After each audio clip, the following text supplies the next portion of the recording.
Welcome to G Fun Facts Online. In an age of thermal imaging, unmanned drones, and sophisticated cyber warfare, it's easy to think that modern security is all about silicon chips and satellite links. But what if one of the most effective new tools in the high-stakes world of security isn't new at all? What if it predates the written word? Today, we're looking at a remarkable trend where K9 units, long dominated by a few famous breeds, are reaching back in time. They are rediscovering the raw, untamed power of ancient canine lineages. From the sun-scorched plains of India to the rugged mountains of the Caucasus, age-old breeds are being called back to service, their primal instincts offering a potent solution to modern problems. This is the story of how the dogs of antiquity are becoming the new guardians of our complex world. The partnership between humans and dogs in conflict is as old as civilization itself.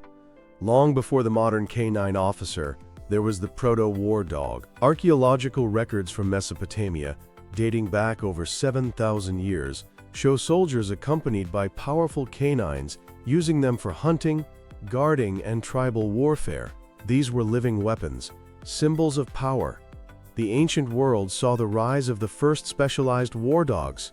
The Assyrians, around 900 BCE, deployed large, molosser-type dogs, bred specifically for their intimidating size and ferocity. But perhaps the most legendary of these early canine warriors was the Molossus, a now extinct breed from ancient Greece, famed for its strength. These dogs were said to have been used by Alexander the Great in his campaigns. The Romans, always pragmatic, quickly recognized their value. After encountering these dogs, they adopted and refined the breed, creating the Canis pugnax, or fighting dog. These Roman war dogs were a key part of the legions. Often outfitted with spiked collars and armor, they were trained to charge enemy lines, breaking formations and creating chaos for the infantry to exploit. They weren't just for combat. They also served as sentries, trackers, and messengers. This tradition continued through the ages. The Spanish conquistadors used a terrifying mix of mastiffs and other hounds to sow terror in the Americas. But with the advent of industrialized warfare in World War I and II, the dog's role evolved. Direct combat became suicidal in the face of machine guns, but their utility in support roles exploded. Dogs became indispensable messengers, running through the treacherous no-man's land when telephone lines were cut. They were trained as mercy dogs to find wounded soldiers. Airedale Terriers, various Shepherds, and even a heroic Bull Terrier named Sergeant Stubby became decorated heroes. In World War II, the American military established a formal dog program, and the Doberman Pinscher became the official dog of the Marine Corps, proving invaluable in detecting enemy troops in the dense jungles of the Pacific. This long, storied history set the stage for the modern K9 unit and the rise of two breeds that would come to dominate the field for a century. The 20th century professionalized the use of dogs in security, and this era was defined by two breeds, the German Shepherd and the Belgian Malinois. The German Shepherd dog, or GSD, was developed at the turn of the 20th century by a German captain named Max von Stephanitz. His goal was to create the perfect working dog, built on the motto utility and intelligence. He succeeded. The GSD's combination of size, strength, intelligence, and a strong work ethic made it incredibly versatile. They could track criminals, detect narcotics, control crowds, and protect their handlers. For decades, they were the undisputed, iconic police dog. But as the demands of modern law enforcement evolved, a new contender gained prominence, the Belgian Malinois.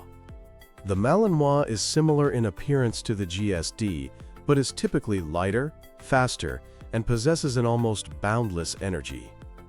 These dogs are often described as having an off switch that doesn't exist. They have a relentless intensity that makes them exceptionally suited for high-stakes, high-stress environments. The shift towards the Malinois in many elite units happened as operations became more dynamic. The Malinois lighter build makes it more agile, an advantage in urban environments. Its endurance is legendary. It can work for extended periods without tiring. This intensity, called high drive, means they remain laser-focused on their task, whether it's detecting explosives in a chaotic airport or apprehending a suspect. This has made them the preferred choice for many SWAT teams and special operations forces, including the elite U.S. Navy SEALs. For over half a century, the German Shepherd and the Belgian Malinois created a duopoly in the canine world. They were, and still are, exceptional at what they do. But the very success and specialization that made them so dominant also inadvertently created a new set of challenges, cracks in the armor that have led some to seek answers in the distant past. The very qualities that made the GDS and Malinois so popular have, over time, revealed vulnerabilities. Decades of selective breeding, often focused on looks or intensifying specific traits, have created problems with health, temperament, and genetic diversity. One of the biggest challenges for the German Shepherd is a predisposition to health problems. Hip and elbow dysplasia are rampant, leading to painful arthritis that can end a working dog's career prematurely. Degenerative myelopathy, a crippling spinal disease, is another concern. These issues lead to high veterinary costs and force many highly trained dogs into early retirement, representing a huge loss of investment. The Belgian Malinois, while generally healthier, presents a different challenge: its intense temperament. That same high drive that makes them great work partners can also make them difficult to handle. They require constant mental and physical stimulation, and if not managed, this energy can turn into neurotic or destructive behaviors. Their hair trigger responses require highly experienced handlers. In fact, some departments have phased them out, deeming them not stable enough for the varied demands of modern policing, which increasingly requires community engagement. Underlying both of these issues is a shrinking gene pool. The global popularity of these two breeds has led to the popular sire effect, where a few champion males produce a huge number of offspring. This drastically reduces genetic diversity, making a breed more vulnerable to inherited diseases and a general decline in health. The quest for the perfect police dog may have inadvertently bred out the very ruggedness that made their ancestors so formidable. It is in response to these mounting challenges that a very old idea is taking root.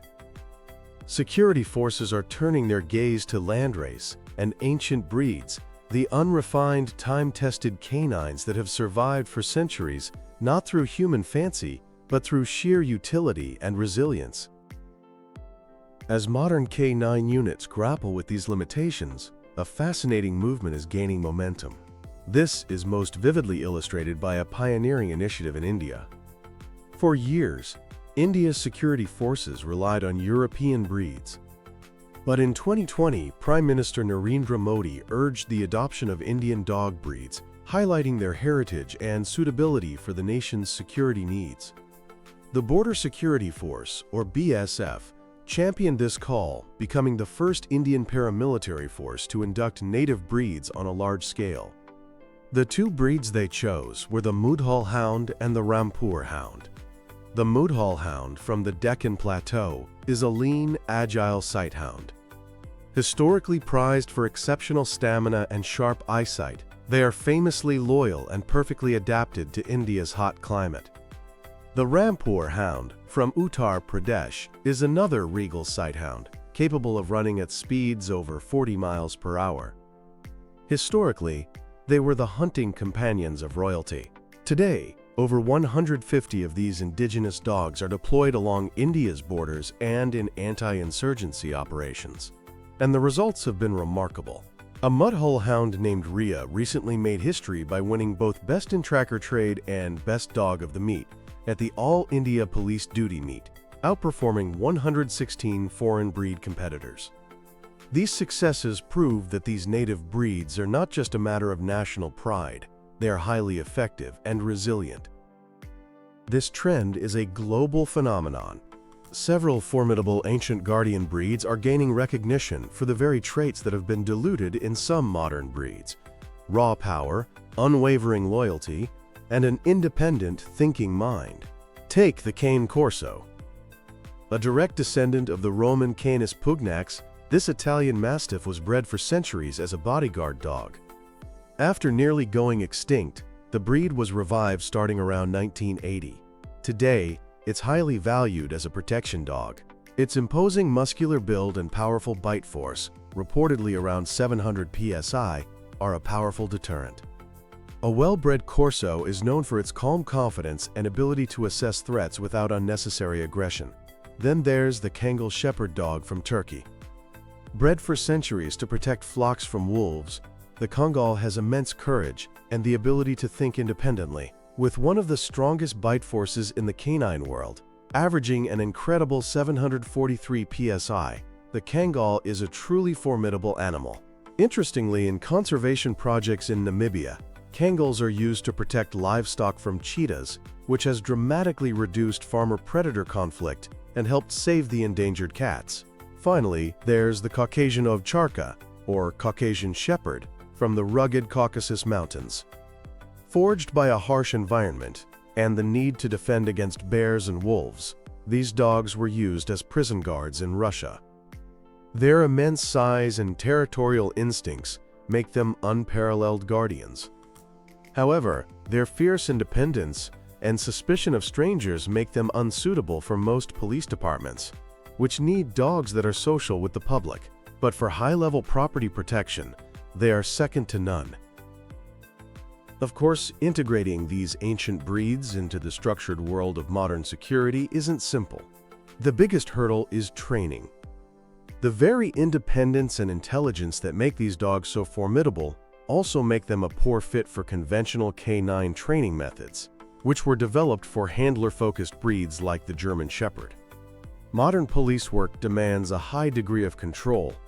An officer needs a dog that can switch its aggression on and off instantly.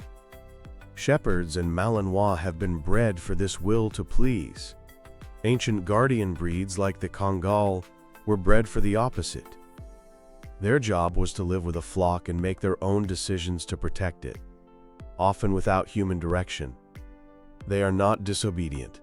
Their instinct is just to think for themselves rather than wait for a command.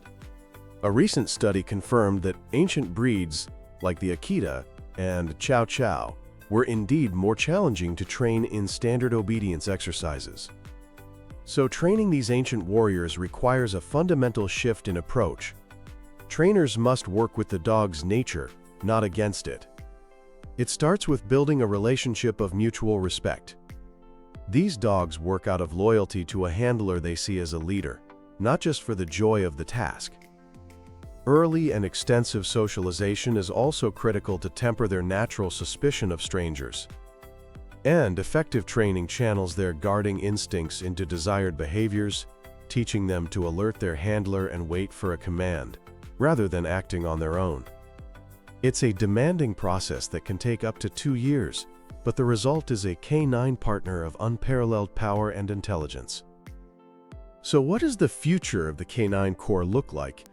It's not about the end of the German Shepherd or the Belgian Malinois. They are still exceptional and will remain a cornerstone of police and military work. Instead, the trend points towards a more diversified, hybrid future. We are moving away from a one-size-fits-all model.